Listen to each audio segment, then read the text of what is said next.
कोल्हापूर शहरातील वाहतूक कोंडी, अतिक्रमण आणि पार्किंग समस्यांवर उपाययोजना करण्यासाठी महापालिका व शहर वाहतूक शाखेची संयुक्त बैठक आयुक्त डॉक्टर राजेंद्र भारुड यांच्या अध्यक्षतेखाली पार पडली। या बैठकीत अंबाबाई मंदिर परिसर, रंकाळा आणि मुख्य रस्त्यावरील अतिक्रमण हटवून परिसर मोकळा ठेवण्याच्या सूचना देण्यात आल्या आहेत। अतिक्रमण हटवल्यानंतर पुन्हा अतिक्रमण होऊ नये यासाठी सातत्याने कारवाई करण्याचे निर्देशही यावेळी देण्यात आले। शहरातील खराब सिग्नल बदलणे, खाजगी पार्किंगला परवानगी देण्यासाठी धोरण तयार करणे, गाडी अड्डा येथे पार्किंग सुविधा सुरू करणे तसेच बेवारस वाहनांवर संयुक्त कारवाई करण्याचा निर्णय या बैठकीत घेण्यात आला। सरस्वती टॉकीज परिसरात गाळेधारकांना 2 दिवसात स्थलांतरित होण्याच्या सूचनाही यावेळी देण्यात आल्या।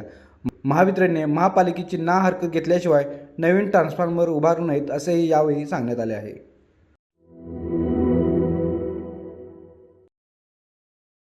आविष्कार इन्फ्रा तुम्हाला देत आहे विविध लोकेशन्सवर NA प्लॉट्स आणि प्राइम फ्लॅट्सचे प्रोजेक्ट।